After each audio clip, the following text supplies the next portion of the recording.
Good day.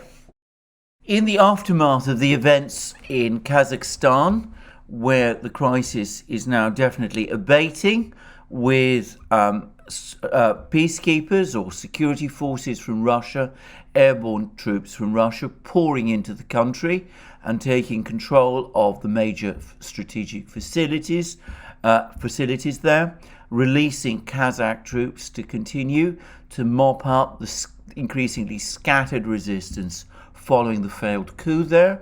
Following the events in Kazakhstan, there has been a meeting which is still ongoing as I make this video, a virtual meeting of heads of state of the Collective Security Treaty Organization, the military alliance led by Russia, which was set up following the fall of the Soviet Union in 1992, and which currently brings together Russia, Kazakhstan, Armenia, Belarus, Tajikistan, and Kyrgyzstan. Now, the various heads of state, the various leaders of these countries, have all been speaking as part of this virtual summit meeting. It's interesting to see, by the way, that it is chaired by the current chairman of the CSTO, who is the Armenian Prime Minister Nikol Pashinyan. Pashinyan, when he came to power, was of course widely considered by many people to be friendly to the West, as events have turned out, and especially and specifically since the disastrous war which Armenia lost against Azerbaijan in 2020, as things have turned out, Pashinyan has been forced increasingly into Putin's and Russia's orbit, and now he is a loyal ally of Putin and on Russia, and he is chairing this meeting. Anyway, to proceed, despite the fact that it is, in theory, the heads of government and presidents of these countries who are attending this session, I am sure that there is one other party which is also present, even though it is not referred to in any of the official documents. That country, that party, is of course China, which it is increasingly clear is now an unofficial observer, practically an unofficial member of the Collective Security Treaty Organization, though of course it is Russia which continues to provide the effective military force. Now, Putin has delivered an extremely strong statement to this meeting, a very remarkable statement, a statement which shows a major shift of Russian policy and which is consistent with the increasing assertiveness of Russian foreign policy that we have witnessed over the last year, and which the Americans are currently encountering in the talks that are underway as I make this video in Geneva between the Russian and American delegations, led respectively by Sergei Ryabkov and Wendy Sherman, and which were the topic of my last video. But it is this speech of Putin's that I'm going to focus on today, and I'm going to read it out in full. It can be found on the Kremlin website. And these are the things that Putin had to say. It's not terribly long. At this session, we are discussing a truly serious issue of concern to all of us, the situation in Kazakhstan and ways to normalize it. And I agree with Mr. Lukashenko. Lukashenko is, of course, the president of Belarus. I agree with Mr. Lukashenko that it concerns all of us. Regarding the developments in Kazakhstan, all of us know the president of Kazakhstan, Kassym-Jomart Tokayev, has appealed to the member states of the Collective Security Treaty Organization for assistance because his country, a fraternal country and a CSTO member state, came across an unprecedented challenge to its security, integrity, and sovereignty. We know that the current threat to Kazakhstan's statehood is not rooted in the spontaneous protests over fuel prices, but in the fact that destructive internal and external forces made use of this situation. The people who protested over the situation on the fuel market and their goals are different from the people who took up arms to attack the state and their goals. Actively used were Maidan technologies. Maidan refers to the uprising in February 2014, which overthrew the government of President Yanukovych, the elected constitutional government of President Yanukovych, and which replaced him with pro-Western governments. Anyway, to continue, actively used were Maidan technologies of armed and information support for the protests. There were organized and controlled groups of fighters, as President Tokayev has pointed out just now, including people who had apparently received training in terrorist camps abroad, and their attack on Kazakhstan, as President Tokayev has noted, and it was essentially an attack on the country, on Kazakhstan, amounts to an act of aggression. I fully agree with him in this regard. All of that called for an emergency response, and the appeal by the President of Kazakhstan was immediately supported by all heads of the CSTO member states and the Prime Minister of Armenia as the current chair of the Collective Security Council. Crucially, our organisation and its secretariat have been able to take all the necessary decisions in a swift and well-coordinated manner. In fact, we had very little time and had to act in a matter of hours to prevent the foundations of state authority in Kazakhstan from being undermined and the situation in the country from deteriorating, as well as to stop terrorists, criminals, looters, and other criminal elements. The President of Kazakhstan has already told me during our telephone conversations that he has been receiving calls all the time from people asking and even pleading for him to protect them from these criminals and terrorists. We coordinated our joint steps to help the brotherly people of Kazakhstan in the swiftest possible manner, fully engaging the CSTO mechanism. The CSTO collective peacekeeping forces have been sent to Kazakhstan. I would like to note that it will stay there for a limited period, as long as the President of Kazakhstan, the head of state, decides. Make no mistake, once it fulfills its mission, the entire force will leave the territory of Kazakhstan. We have succeeded in completing the deployment of this force within quite a short period of time. We view our joint actions as extremely timely and absolutely legitimate. The CSTO forces arrived in Kazakhstan following a formal request from the Republic's leadership and strictly in keeping with Article 4 of the Collective Security Treaty of 1992. Under this article, in the event of aggression against any of the member states, all other countries shall immediately provide the affected member state, at its request, the necessary assistance and support, including military assistance. We have been witnessing an international terrorist aggression. Where did these armed groups come from? It is obvious that they were trained in foreign camps and acquired combat experience in hotspots around the world. Our organisation has demonstrated its potential and the ability to take swift, decisive and effective action. Each of our allies contributed to fulfilling this mission within the CSTO forces. They include units from all member states, without exception, that are already there and are proactively carrying out their mission. This shows that the CSTO's long-term work, I would like to stress that it is truly long-term and painstaking work to establish an integral security system for member states, including, of course, the CSTO collective peacekeeping forces. This work is producing results. Colleagues, it is very important that our country's service personnel train under common programs and that they are issued standard or compatible weapons, equipment and communications systems. We streamlined the deployment of peacekeepers during joint regular exercises.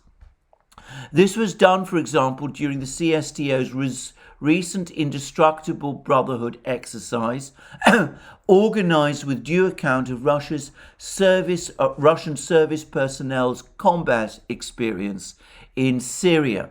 The exercise highlighted the impressive combat training levels, professionalism and cohesion of our service personnel, and the ability to quickly accomplish counter-terrorism tasks and to protect the civilian population. It was precisely these purposeful joint combat training activities of CSTO countries' forces that made it possible to promptly deploy peacekeepers in Kazakhstan and to ensure their most effective performance. The CSTO contingent included the best trained units of the Russian airborne forces, and all of them boast real combat experience. Colonel General Andrei Serdyukov, commander of the Russian airborne forces, oversees the operations of the collective forces in Kazakhstan, and he knows what he is doing.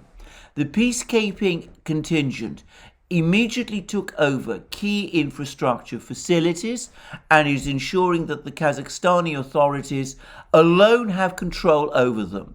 In turn, Kazakhstani law enforcement and security agencies directly conduct counter-terrorism and combat operations. They protect civilians and exercise policing functions whenever necessary.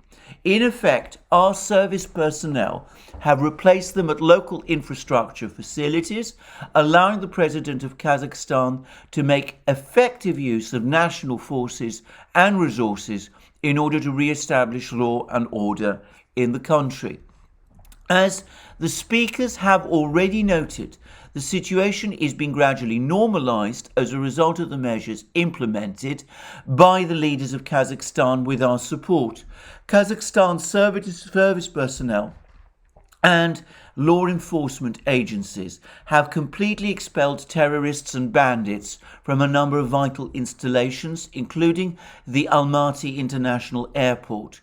I am confident that our joint efforts will make it possible to fully re-establish control over the situation nationwide and to stabilize it, and that peace and tranquility will, at last, be reinstated in Kazakhstan. Of course, we understand that the events in Kazakhstan are not the first and certainly not the last attempt to interfere in the domestic affairs of our states from outside. I agree with the President of Belarus on this. The measures taken by the CSTO clearly show that we will not allow anyone to stir up trouble at home and will not permit the realization of another so-called color revolution scenario.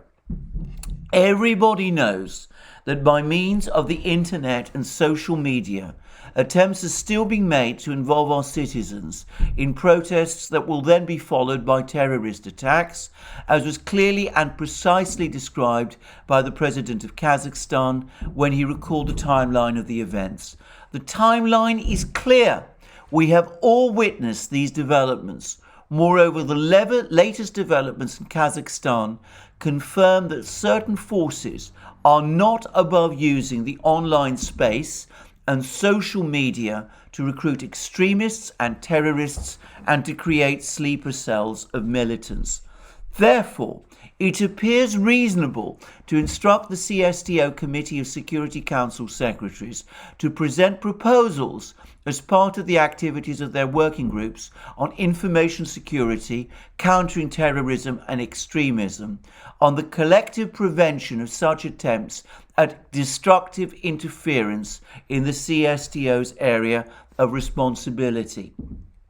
Most importantly, we must make sure that events similar to the tragedy happening in the brotherly country of Kazakhstan will not catch us by surprise again, and that we are fully mobilized and ready to push against any new provocation.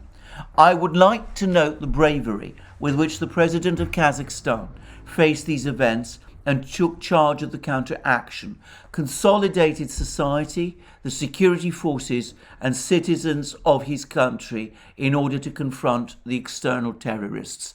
I am certain that the leaders of Kazakhstan will do their best to restore normal operation of the country's law enforcement agencies and the economy. I do not doubt that for a moment. Finally, I would like to confirm that Russia intends to further prioritize strengthening the strategic alliance with all the CSTO member states. I am confident, of course, that the leaders and people of Kazakhstan, I want to stress this once again, will be able to handle the situation and respond to these serious challenges with honor. Thank you. So that's Putin's statement. Now, it's an incredibly strong statement. Now, let's just pass some parts of this. The first point to make is note that there is a considerable discussion about the fact that the peacekeepers sent by the Collective Security Organization will be in Kazakhstan only for a relatively short space of time. Note Putin's words. Make no mistake, once it fulfills its mission, the entire force will leave the territory of Kazakhstan. And Putin goes on to say that we view our joint actions as extremely timely and absolutely legitimate. The CSTO forces arrived in Kazakhstan following a formal request from the Republic's leadership and strictly in keeping with Article 4 of the Collective Security Treaty of 1992. Now, these points, and I'm not going to spend much time on them, these comments of Putin's about this, that the troops are only going to be there for a relatively short time and only for so long as Kazakhstan wants them there, and the fact that the deployment was fully legitimate and was requested by Kazakhstan. These are responses by Putin to certain comments that the US Secretary of State, Antony Blinken, has been making. Blinken has been saying that people who invite Russians into their house find it extremely difficult to get them to leave. Putin is having none of that. He has responded very clearly by saying that the troops will indeed leave when Kazakhstan no longer wants them. And Blinken has also cast doubt on the legality of the Russian intervention in Kazakhstan, and yet again Putin has gone out of his way to spell out the fact that it is not only legitimate and legal, but that it is clearly set out under the provisions of Article 4 of the Collective Security Treaty of 1992. I have to say that Blinken's comments were not only wrong in themselves, and indeed bizarrely wrong, they were deeply offensive and provocative, and one wonders why Blinken felt on the eve of serious negotiations between Russia and the United States to make comments like that. It came across to me, frankly, hearing Blinken talking in that kind of way, as if he was talking out of visceral feelings, some kind of clear animus he seems to have towards Russia, rather than doing what diplomats are supposed to do, such as picking his words carefully. But never mind, as I said, I'm not going to waste more time on that, on Blinken's, frankly, as I said, bizarre comments and Putin's rather crushing rejoinders to them. I want to just now draw on the really key points that Putin was making in this speech. The first is he drew a clear distinction between the protests against the fuel price increase and what he clearly considers to have been, and in fact what all the evidence shows was, an organised attempt to overthrow the government of Kazakhstan by violent force. And he makes a number of extremely telling points. He says that these people, some of these people at least, were trained abroad in camps, and the hint here clearly is that he knows more than he is saying, and I'm going to float a possibility where he thinks and perhaps knows those people might have been trained. Anyway, these people were trained abroad and organised abroad, and that this was deliberately done as part of an attempt to overthrow the government of Kazakhstan, which was at least in part organised abroad. Putin is making it also clear, however, that there were internal weaknesses within Kazakhstan itself. And note his comments about the courage shown by Mr. Tokayev, Kazakhstan's president.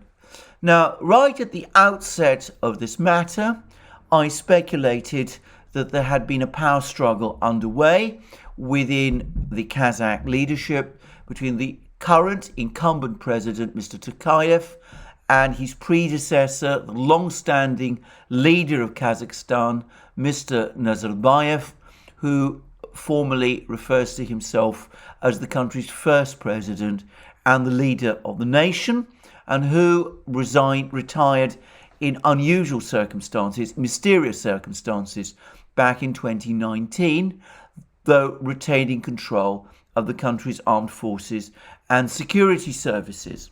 And I pointed out that Tokayev appeared to have won this power struggle, that Nazarbayev himself had been sidelined.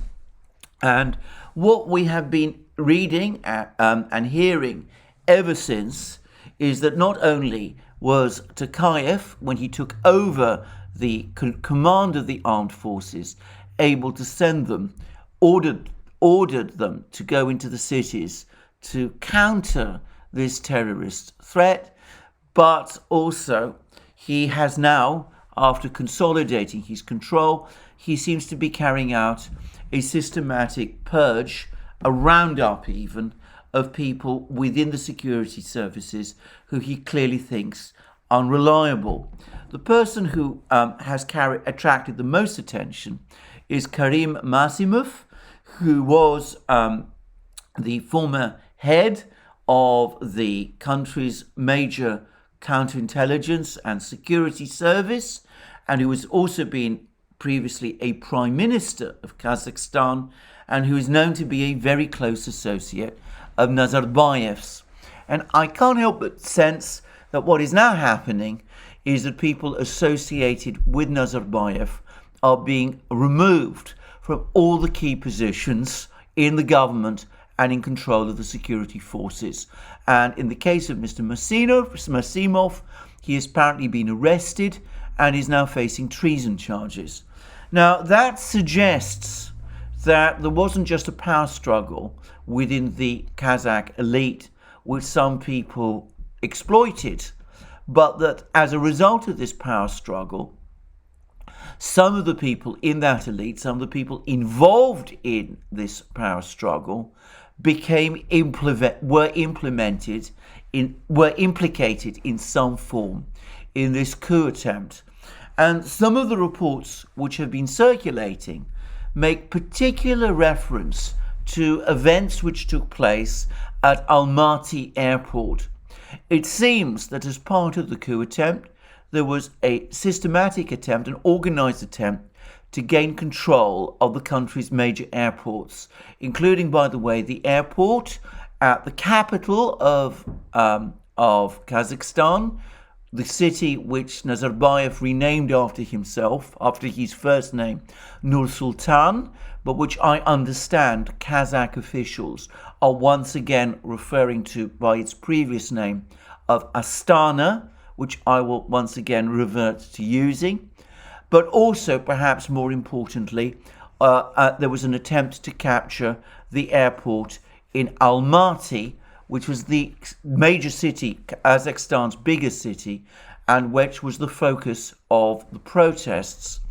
Now, what apparently happened at the airport in Almaty was that the security forces had been deployed there, and there was a ring of security forces preventing an attack on the airport by the coup, the protesters, or the insurrectionists, if you prefer, but that a decision was then made to withdraw these security forces from the airport, which allowed the rebels to temporarily seize control of it. Somebody gave the order to withdraw those forces from the airport. And the reason, apparently, why the coup plotters aimed to gain control of the various airports was precisely in order to block reinforcements from Russia arriving into Kazakhstan in order to help the government, to help Tokayev restore control there.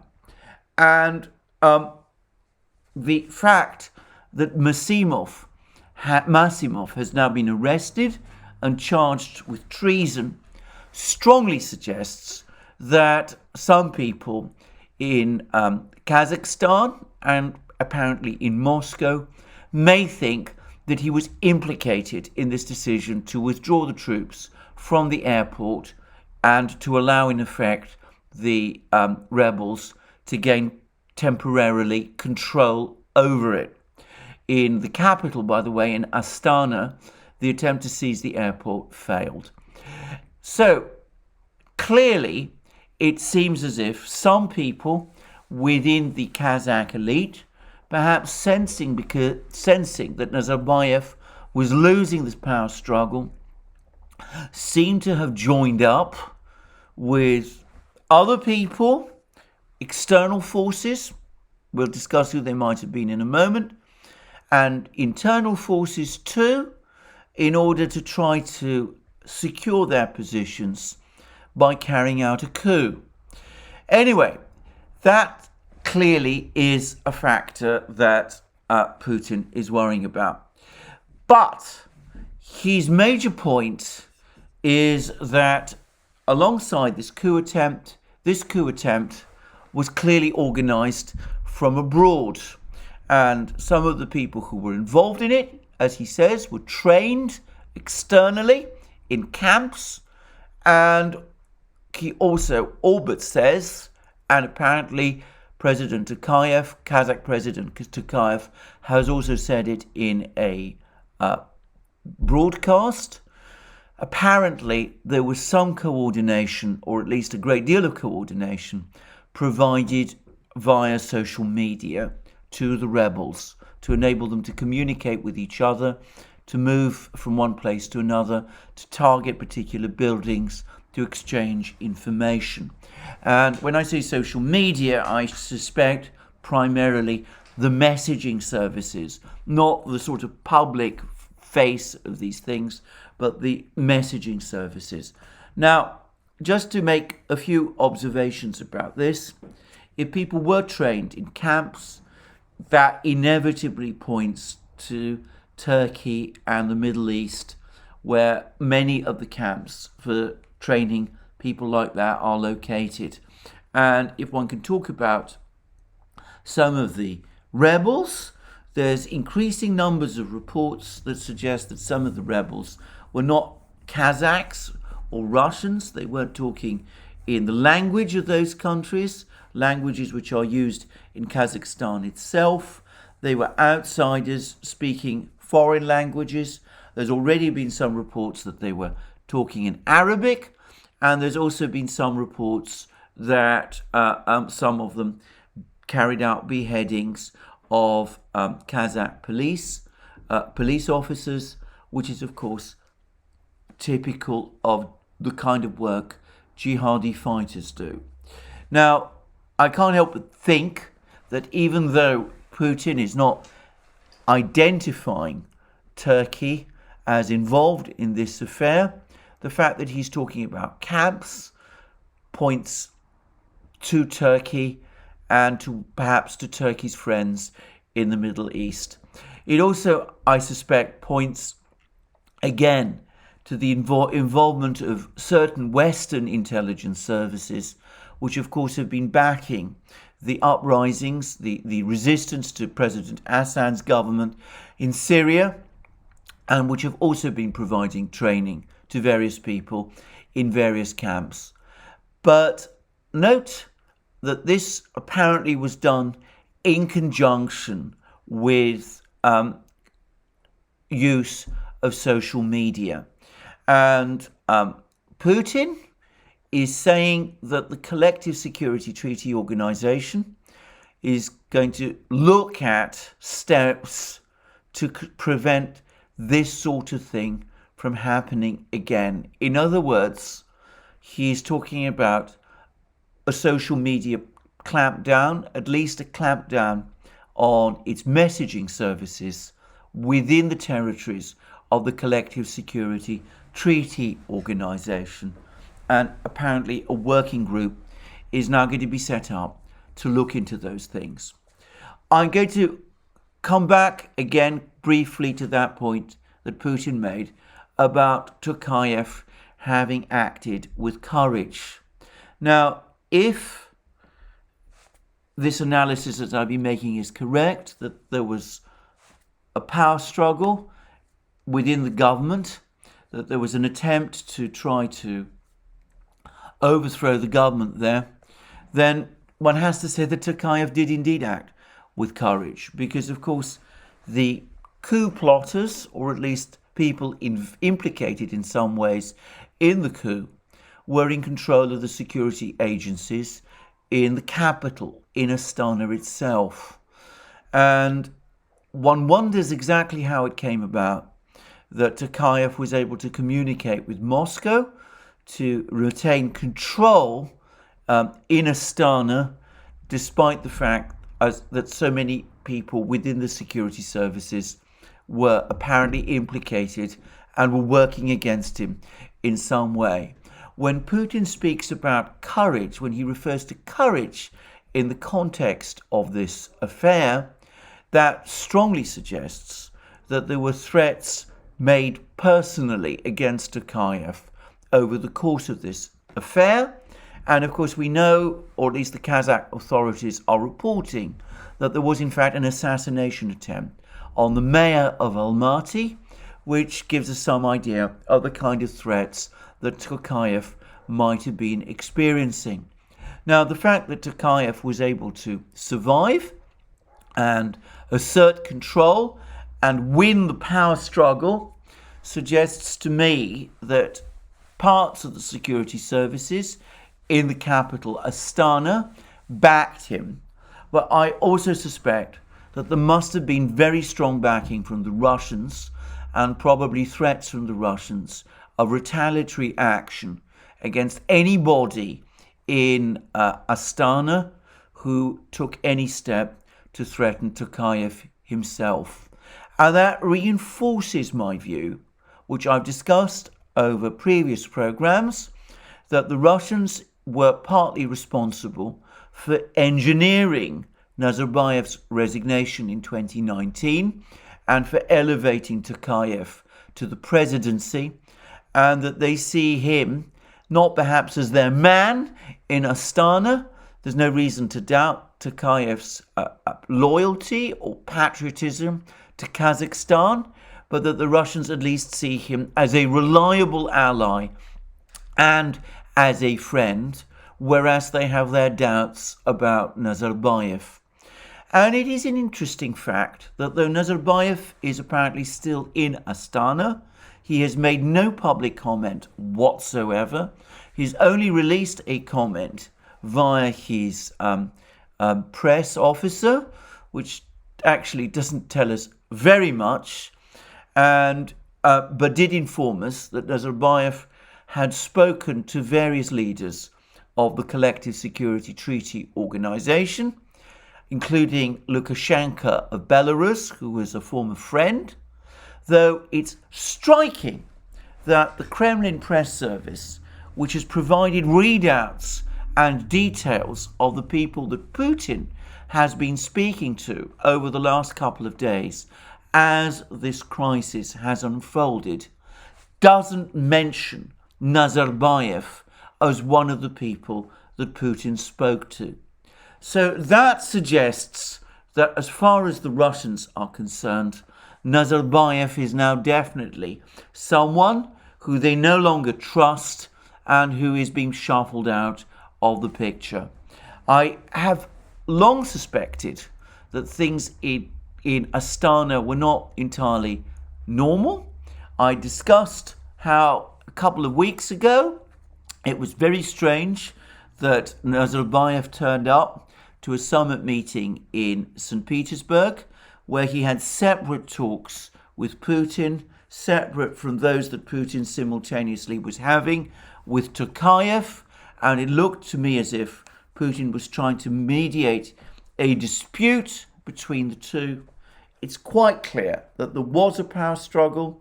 It's quite clear that the Russians have been backing Tokayev all along. It's clear, at least to me, that the Russians were instrumental in the transfer of power from Nazarbayev to Tokayev, which took place in 2019. And it's also clear that it was the Russians who intervened decisively to help Tokayev, who undoubtedly did show real courage, prevail in this particular crisis. So that's what we're starting to learn from all of these comments, that we're beginning to piece together from all of these comments that Putin has made. But there is something even more important, and it is fundamental, because Putin is not only saying that the Collective Security Treaty Organization and rapid Russian action were able to nip this coup attempt in the bud, but he's fairly obviously implicated the Western powers in it. The reference to Maidan, the reference to Ukraine, to the fact that this comparison he's making between the events in Kazakhstan and the events in Ukraine, clearly referencing Western involvement in Ukraine, and by implication making it quite clear that the West was also involved in the events in Kazakhstan as well. But note perhaps what are ultimately the two most important parts of this speech. Firstly, I agree. We understand that the events in Kazakhstan are not the first and certainly not the last attempt to interfere in the affairs of our domestic states from outside. I agree with the president of Belarus on this. The measures taken by the CSTO clearly show that we will not allow anyone to stir up trouble at home and will not permit the realization of another so-called color revolution. Now, Putin is again talking clearly about outsiders engaging in interference in the domestic affairs of member states of the Collective Security Treaty Organization. Now, the reference to the president of Belarus, to Alexander Lukashenko here, is certainly not chance. Because, of course, Putin has claimed, and Lukashenko have claimed, that Lukashenko was the target of a coup attempt which seems to have been very similar to the coup attempt that has just been tried in Kazakhstan. Putin and Lukashenko have both said that such a coup attempt was attempted against Lukashenko in Belarus in May last year. And both Putin and Lukashenko have said that this coup attempt that was attempted in Belarus in May last year involved Lukashenko's assassination. And as I've already said, it seems from these comments of Putin that Putin, when he talks about Tokayev's courage, is hinting at some sort of personal threats against Tokayev's own person. In other words, Putin is hinting quite openly that the scenario that was attempted in Kazakhstan and which has just been defeated is essentially the same scenario that was attempted in Belarus last year and which was nipped in the bud there. Both of those involved a coup. Both of those involved an attempt to use protests in order to provide a cover for an attempted coup. And in both cases, the coup involved direct threats to the person of the president, in the first case to Lukashenko, in the second case to Tokayev. So that is what Putin is saying. But note his next words: we will not permit the realization of another so-called color revolution scenario. The very reference, the very use of the word color revolution connects the protests in Kazakhstan again to the West, and Putin is now committed to preventing color revolution scenarios taking place anywhere within the territories of the Collective Security Treaty Organization. And he has just reminded everybody present at that meeting, including Lukashenko and Tokayev, in his own roundabout way. Remember, these are comments that are intended to be made public, but undoubtedly the leaders will have exchanged views in private with each other. But remember that all of them will be aware that Tokayev and Lukashenko apparently faced threats, in Lukashenko's case to his life, in Tokayev's case quite possibly so. So they all now have a joint interest in preventing color revolutions. Russia will back them. The Russian armed forces are ready to intervene to make certain that this sort of thing will not happen anywhere within the territory of the Collective Security Treaty Organization. And how is it going to happen? Well, he has again explained it very carefully. He has said that they must make sure that they're not caught by surprise again. There's been lots of speculation and rumors that because the Russians and the Collective Security Treaty Organization acted so rapidly in response to the events in Kazakhstan, that must mean that the Russians had forewarning of what was coming. Well, maybe they did, but Putin says in these comments that the Russians and the Collective Security Treaty Organization were taken by surprise. He actually says quite explicitly that this sort of thing, that this kind of thing that they should not let themselves be caught by surprise again.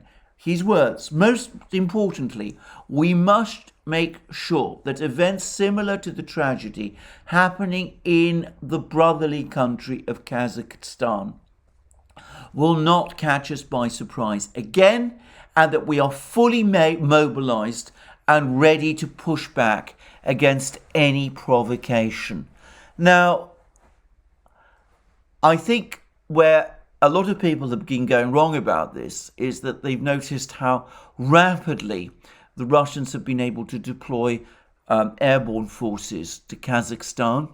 And there's much discussion about how it takes days to intervene in this kind of way, and that the Russians, having been able to do it in just a few hours, must have had some prior warning of this. I think this is to apply to the Russian military Western timetables and procedures.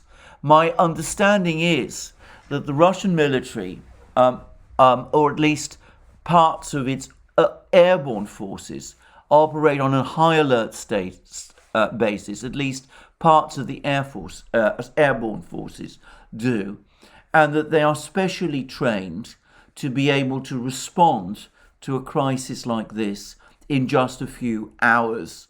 So I think that this idea that the Russians need days to prepare in order to respond, that may be true of the US military. I'm not convinced it is true of the Russians.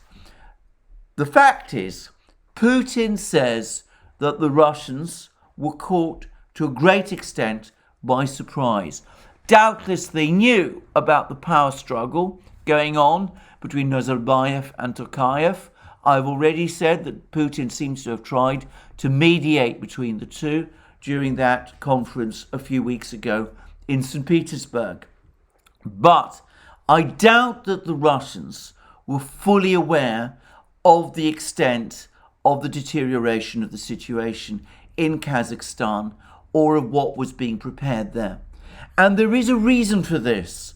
And that reason is that as a result of a series of agreements that were made between the various countries of the Collective Security Treaty Organization and the Russians, and by the way, the Chinese also, Russian intelligence and counterintelligence officials, agencies, do not operate on the territories of these countries.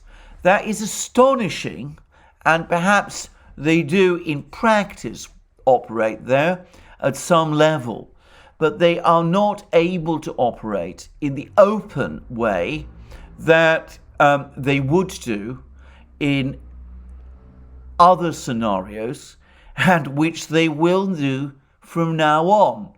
Because what Putin is now talking about is about taking steps to integrate the Collective Security Treaty Organization, to make it into, in effect, an integrated force. Not only will the troops, the militaries of these various countries that make up the Collective Security Treaty Organization train together, they will use the same equipment, they will operate increasingly, one suspects, under a single command structure. Now, that obviously is also going to extend to intelligence cooperation, and what we're going to see is that the various intelligence agencies of the Collective Security Treaty Organization are going to be tightly integrated, and they will all be working simultaneously across the entire region with the Russians, with the Russian counterintelligence agencies now operating openly and actively on the territories of each of the member states. So there we go. There we see what is going to happen, it seems to me. We see Putin ending with the words, "I would like to confirm that Russia intends to further prioritize strengthening the strategic alliance of all the CTO member states." And we also see him commenting, as I said, about the importance of carrying through their integration processes. I would like to stress, these are his words, that it is truly long-term and painstaking work to establish an integral security system for member states, including, of course, the CSTO collective peacekeeping forces. This work is producing results. It is very important that our country's service personnel train under common programs, and that they are issued standard or compatible weapons, equipment, and communications systems. So an integrated military, intelligence, and security force across the entire territory of the Collective Security Treaty Organization, and one which will obviously be headquartered in Moscow and which will be supervised by the Russian Military of Defense. There's no other conceivable way that this can be done, and one which will, of course, involve not just intelligence sharing and intelligence cooperation, but with the Russian intelligence agencies now freely operating across the entire territory of the Collective Security Treaty Organization, as they do within Russia itself. Now, all of this is pretty momentous, and of course the statement, the clear statement that color revolution scenarios are now to be prevented and that Russia is committed to preventing them. So let's just recapitulate and think what this all means. There's all these comments that have been flowing out from the West. Blinken was at it again today about how Russia is supposedly attempting to recreate the Soviet Union. And I have to say that I've never thought that there was any truth to that. I don't think anybody in Moscow has had a plan to try to recreate the Soviet Union. But the incredible irony of all of this is that these various attempts at color revolutions, we've now had one attempted in Belarus last year and an attempted coup there, and we've had something very similar, almost identical, being tried out in Kazakhstan. What all this is doing is it's creating an integrated economic, military, intelligence, and security system across the territory of the former Soviet Union, which, even if it does not reproduce the political structure of the former Soviet Union, in effect ties all the various parts of it together once more into a coherent bloc. That's not something, as I said, that anybody in Moscow or in any of the capitals of these countries, I think, intended to do. But these attempted color revolutions, these attempted coups, this meddling and interference in these countries is bringing it about. As the governments of each of these countries, as the presidents of these countries start to feel threatened, as the president of Belarus, Lukashenko, has to worry about a coup attempt, as Tokayev has to worry about a coup attempt too, as Lukashenko has to worry about a potential assassination plan against him, as Tokayev has to resist almost certainly what were personal threats against him.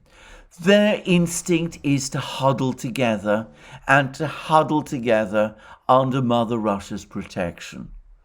And I can't help but think that this is in effect creating something very similar to the sort of structure that Blinken is in effect warning against. It's creating, under Western pressure, a new type of union on the territory of the former Soviet Union, something which, as I said, none of these countries had intended, something which the Russians had not intended, but it's happening because of the external pressure on these countries, or the pressure that the leaders of these countries believe themselves to be under. Now, as of now, the Collective Security Treaty Organization does not cover the entire territory of the former Soviet Union. Some countries, the Baltic states, Ukraine, Moldova, obviously, are in conflict with Russia and with the Collective Security Treaty Organization.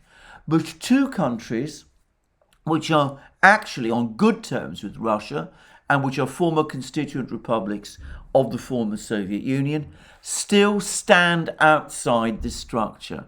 One is Uzbekistan, the biggest country in population terms in Central Asia, and Central Asia's major cultural center, and Turkmenistan, a country with enormous natural gas riches. Now, I suspect that over the next few weeks and months, we are going to see a concerted effort by the Russians and probably by the Kazakhs and the other Central Asia states, and I suspect the Chinese, who are undoubtedly present in this conference, even if their delegate is not named. We're going to see a concerted effort to get these two countries, especially Uzbekistan, to join the CSTO. In the case of Uzbekistan, I think this is almost a certainty.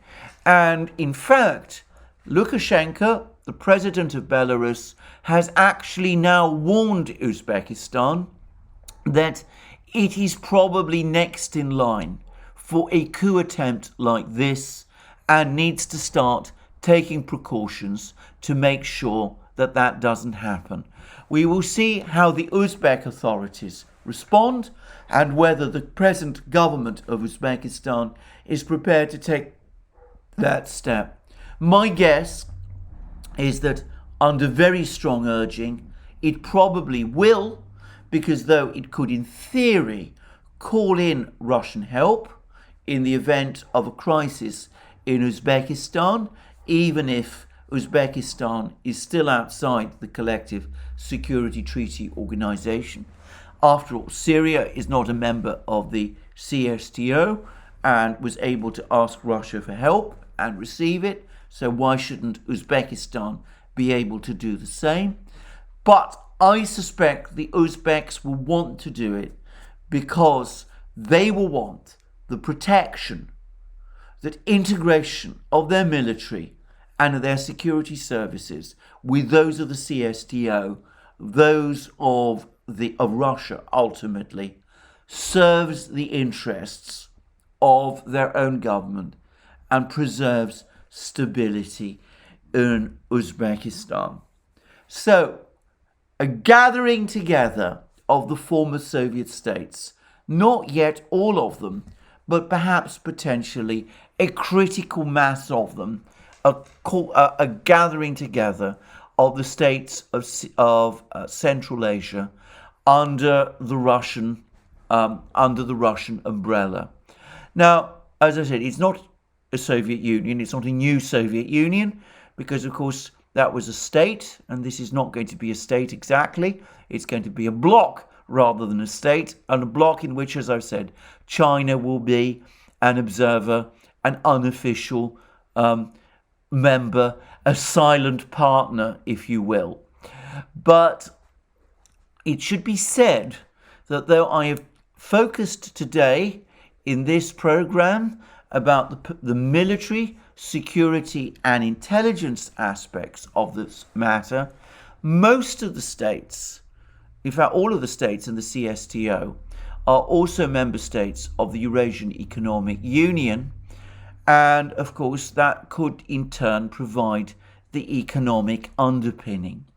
And within the Collective Security Treaty Organization and the Eurasian Economic Union, there is also the Union State of Russia and Belarus, which is now becoming more integrated still.